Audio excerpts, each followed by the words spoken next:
Have you guys ever wondered why Indians in the US are so financially successful? They are topping charts, leading companies, and absolutely killing it in the US. If you are new here, I am Parul. Welcome to my channel where I share my knowledge of economics and personal finance to help others manage their money wisely and achieve financial freedom fast. I'm an economist and I love data and analysis.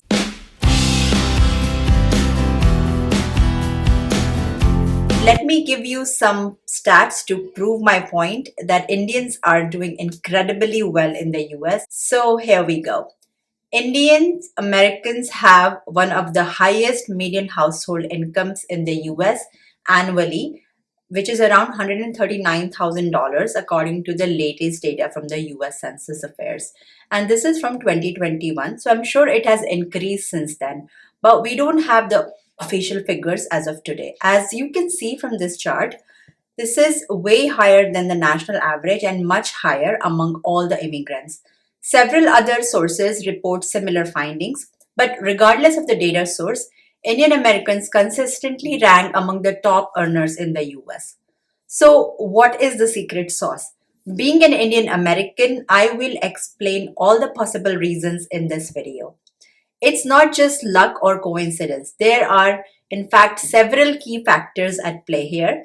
If you are a non Indian watching this video, please stick around because I am sure you will learn some key points from this video that you can also start implementing if you are struggling financially and want to have a financially secure retirement.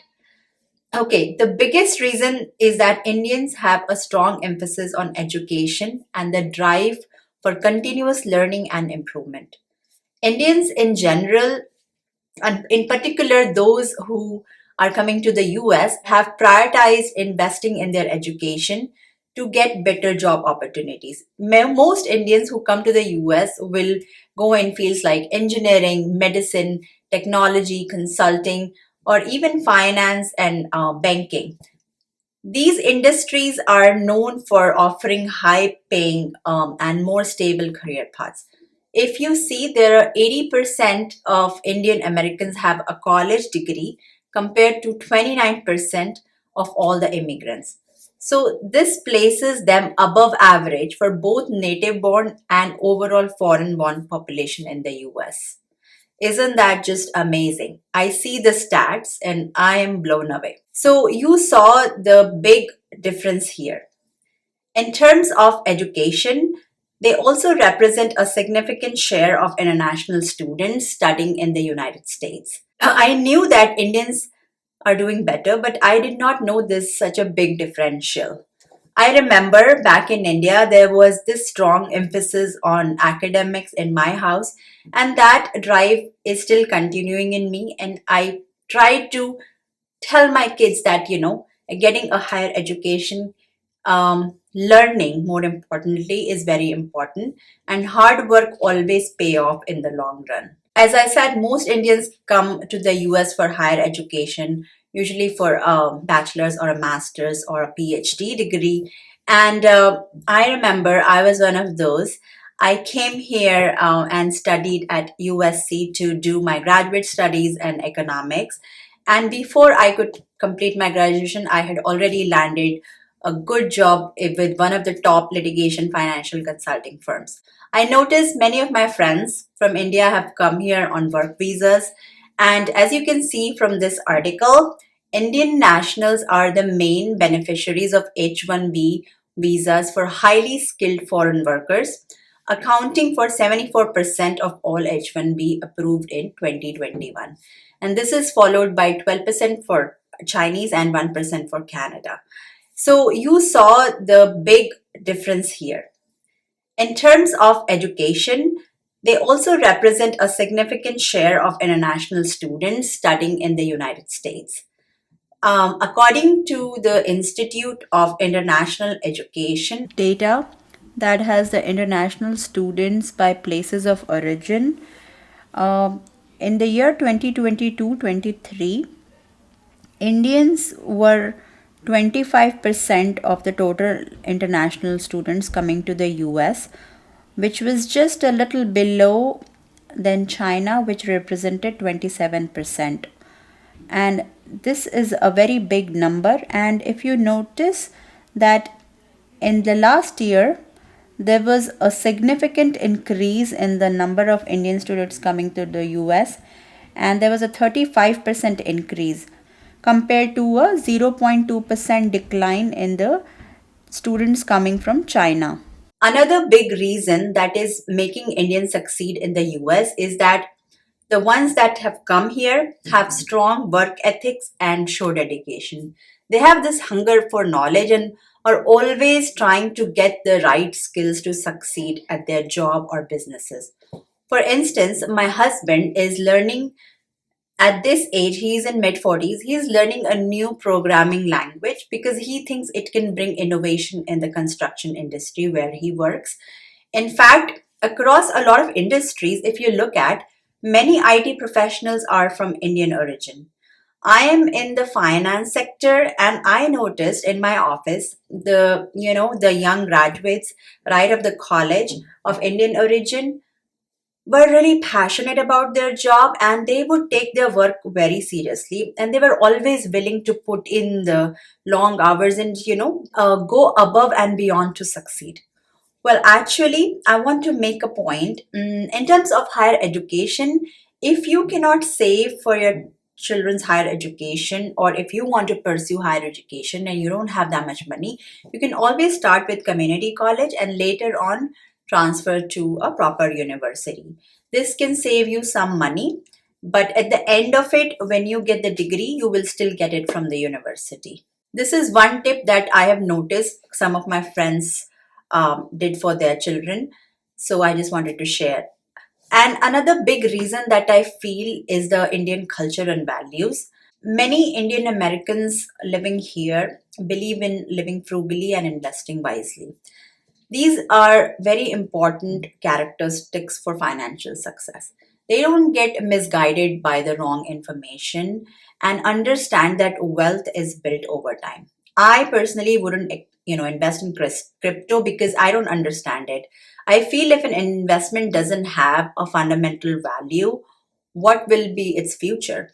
Just because everyone else doesn't want to be left behind and don't want to have the FOMO, people make bad decisions in terms of their investment. In the circle of friends that I have, they're highly skilled professionals in different industries and they all invest consciously. So, yeah, saving for any rainy day and investing for your future are extremely important. And I see that among many Indian friends that I have, that they do prioritize those things. In my house, me and my husband have done a lot of DIYs and home improvement projects just by watching some YouTube videos.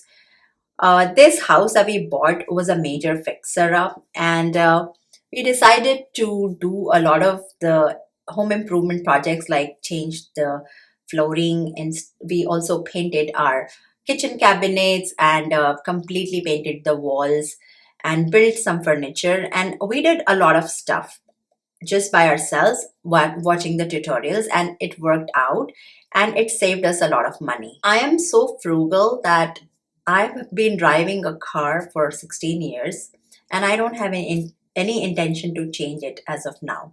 So, wherever possible, both me and my husband have tried to save money and we have invested in areas where we think the money will grow eventually. So, we are very thoughtful about it. I know a lot of Indians here also make these wise decisions. And if you look at this chart, it shows the contribution or remittances Indians make and how it has grown over time. You can only send money to your family back in India if you earn enough. I, like many Indian Americans living in the US, try to improve my skills to do well in my profession and find ways of earning money other than my primary job. So, most people have looked into different passive income streams. Like one of them is just, by saving your money in a higher yield savings account than a traditional savings account. And investing in low cost index funds that can give you good returns over time. And a lot of people, if they have extra space, they would rent it out.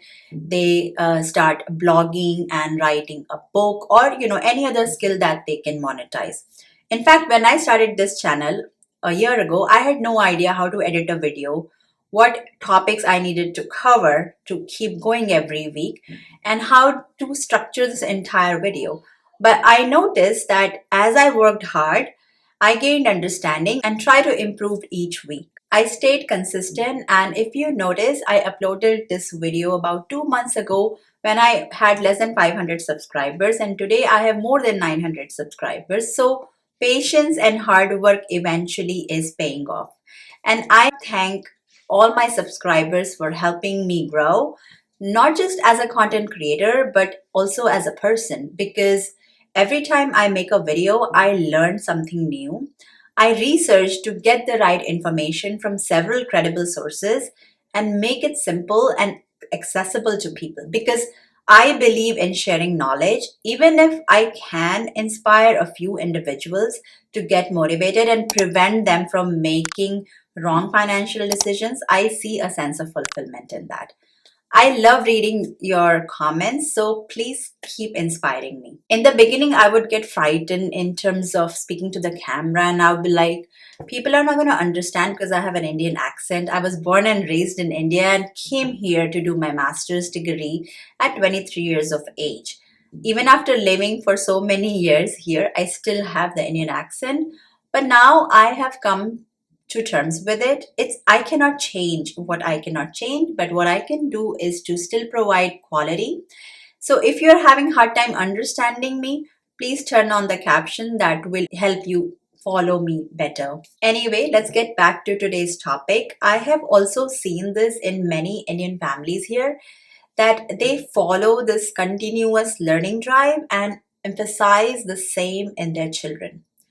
Outside of academics, they would put their kids in different activities for a well rounded development.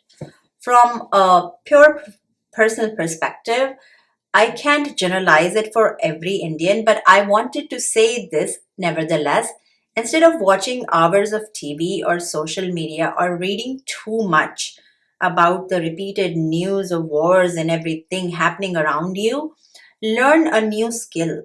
I feel if you are on social media, it can make you depressed by seeing everyone's achievements or highlights, because people like to put their best on the social media. Even before Facebook or Instagram came, the influence of what other people do always affected us. But now with social media, if you are too much on it, it is undoubtedly affecting your mental health. A lot of studies and research have looked into this, and they found that people who are mostly on social media, they tend to be more tense, and they have harder time ignoring what's going on around them, and they in fact struggle a little bit more when it comes to building wealth, because they spend money on strong impulses without carefully thinking it through. I take pride in saying that I don't get caught up in what's going on around me. I feel if you are struggling or you're feeling like you're left out because you're not buying all the crypto or going to Europe for vacation, or you don't have the fancy car like your relatives, friends, or neighbors do, it is because these things, if you can't afford it, they are a very bad financial decision. So don't worry so much about it. Okay, my next point is related to the values of the Indian culture, and I noticed this while going to my son's taekwondo class, that many Asian cultures, including the Indian culture, would put a strong emphasis on respecting your teachers and elders. Like me, many other Indian Americans would enroll their kids in martial arts and other sports that build uh, discipline and teach resilience. I remember going to USC, I had immense respect for my professors there, but I also noticed a lot of my classmates did not take it very seriously. I feel teachers and professors are underpaid for the contribution they make to the society. My teenage daughter once said to me that she didn't like this particular teacher in her class, because she was being unreasonable. I told her that sometimes we don't like teachers who are more strict because they're doing for our long term benefit. They are strict because they want you to be disciplined, they want you to manage your time better. And I hope she will understand it someday. She's an American teenager. I don't want to get into that right now. I hope the values that I'm giving to her will someday make sense to her. I feel I am a relatively disciplined and frugal person, and this has helped both me and my husband achieve a certain lifestyle that we enjoy. We are in our 40s, and this lifestyle wouldn't be possible if we wanted the same in early 20s. It takes a decade to build the lifestyle that you want. For both of us, saving and investing have been our priorities. We save for our children's education, for our retirement. We're paying, almost done paying off our loan for our house. So these are certain things we prioritize. And now look at some of the high achievers and their immigrant hustle. Many Indian Americans come from a background where resources might have been limited. India is three times the size of America in terms of population, but only one third in terms of land and resources. So there is this deep appreciation for opportunity among Indians here, and they are not afraid to hustle, to chase their dreams, and to build something from scratch. This is a go getter approach, and it really helps them in achieving the financial freedom fast. Let's look at some of the notable Indian American CEOs of billion-dollar companies. Sundar Pichai, who is the CEO of Alphabet and Google, has a very modest lifestyle. And similar to him, Satya Nadella, who is the CEO of Microsoft, Neil Mohan of CEO of YouTube, Lakshman Narasimhan, CEO of Starbucks, Arvind Krishna, CEO of IBM, and many others that I don't even know of. They have built these successful businesses just based on their intelligence and continued hard work, and they still live frugally, even after achieving enormous wealth. In fact, Sundar Pichai, the CEO of Google, often flies economy class and drives a humble car despite being immensely wealthy. Sarah Stanley Fallow, Director of Research of the Affluent Market Institute, co authored a book called The Next Millionaire Next Door: Enduring Strategies for Building Wealth, in which she surveyed more than 600 millionaires in America and found that frugality was one of their key characteristics of building wealth. In fact, it is this characteristic that helped them become rich in the first place. Spending above your means, spending instead of saving for retirement, and spending in anticipation of becoming wealthy makes you slave to your paycheck. And this is something she has found in her book. She also said that economic opportunities continue to abound in this country, yet most Americans are not wealthy. It's easy to blame the so called inequities of our economy, but it is more about the fact that Americans spend all or most of their income on things that have little or no lasting value. The last factor, which could be a little controversial, is that the divorce rate among Indians is still very low, and this has a somewhat positive effect on the total household income because when both the spouses work, it increases the overall household income. As you can see in this table, the total household income among Indians is again much higher compared to other races. Most parents still in India want their grown up kids to find a life partner with equal or higher level of education and career prospects. Indian parents in this way are very practical and kind of take a role when it comes to their kids' matchmaking. Also, the Indian culture and familial pressures, if you say, usually would discourage divorce. I'm not saying that people should stay in the marriage if it is emotionally or physically abusive or if there's no love between the couple. But usually, when the parents stay together, it provides additional financial support and stability for their children. Also, Indians, especially those living in the US, plan their family. They know that having too many kids could be costly and that they want to provide the best to their kids. So, most of the time, I've seen that among many Indians living here, they either have one or two kids, and some have decided not to have any.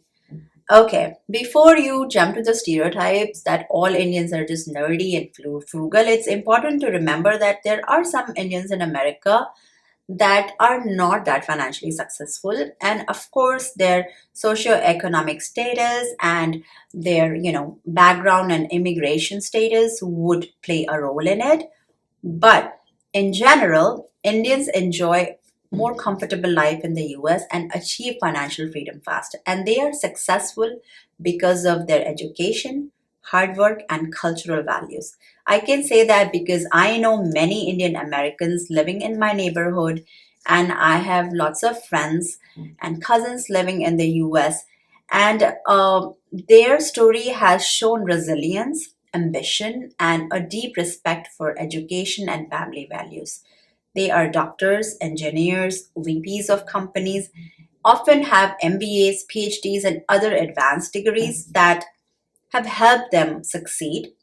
I think being an Indian American, I'm not just achieving financial success. I, along with many other Indian living in the US, am enriching the cultural fabric of the US because I believe that we must learn the good aspect of each other's culture. I would love to know your thoughts on this video. Share your experiences and insights in the comments below. I hope you enjoyed this video and learned something. Even if I could help one or two people watching and make some difference in their financial life, I think it is worth doing and making that video. So please like it if you enjoyed it, and don't forget to subscribe to my channel, and I will see you in my next one. Take care. Bye.